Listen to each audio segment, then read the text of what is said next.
嗨，大家好。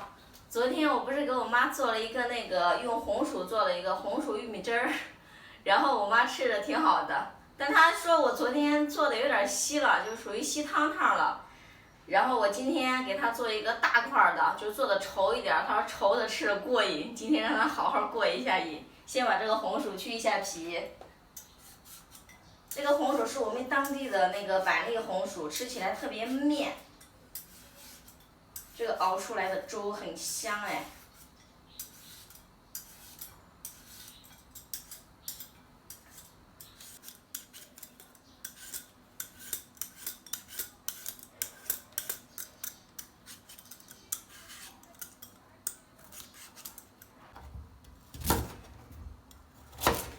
今天我把这个块就切的大大的，因为这个红薯这个比较干面甜，你煮一煮的话，它就变小了。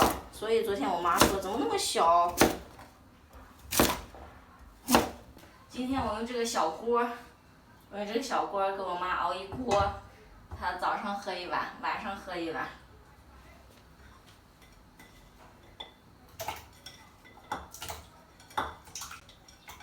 我个人是比较喜欢把红薯和苞谷汁一起放下去，然后给它熬2个小时，这样我觉得熬出来的比较稠，就是熬的就是比较久，就是那个味道比较好。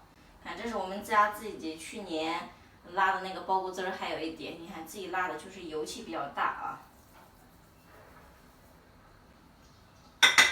然后给里面再放一点食用的纯碱，碱放进去之后，它那个就是比较香，得放一点点，放一点点。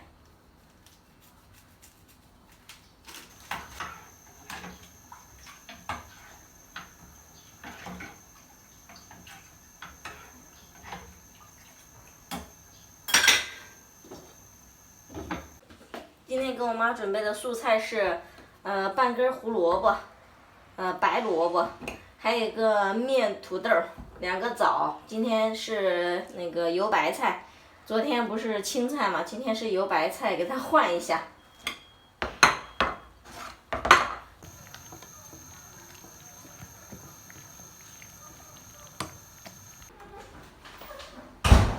回来了。咋样？好着呢。疼不疼？不疼。今儿给你熬了，你说那稠稠的苞谷汁儿，红烧苞谷汁儿。哎呀，我这不好胃口，那都想吃完了。来，都这端去。我这么能做这几百了。啊，慢慢做的吧。肉白菜。你这么似的，光生吃青草。我这么感觉咱这水煮菜还特别香。你做好吃很好。做好给你放里加点香油。不放油，光放些鸭子。一点点儿。我最近。1个月。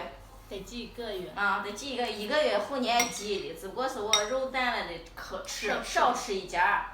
尽量不吃都不吃，得好好积1年。不，你得吃，少吃1家，但是你不能每天吃菜。